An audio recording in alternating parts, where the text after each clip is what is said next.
काय झालं तिथे एवढं का टेन्शन मध्ये आहेस? बघू. रडायला लागलेस तू? काय झालं? भांडण झालं परत? तू सांग की आता भांडू नको म्हणून. मी मी काय बोलणार तिथे? जेवली नाही म्हणून सांग. बरं दे गं, फोन लावून दे.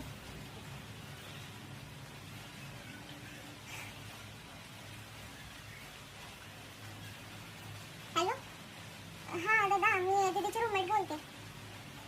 हां, ते सारखं सारखं भांडण करू नका हो, दीदीला त्रास होतोय. दीदी तुमचाच फक्त विचार करत असते, तुमच्यावरच प्रेम आहे दीदीचं.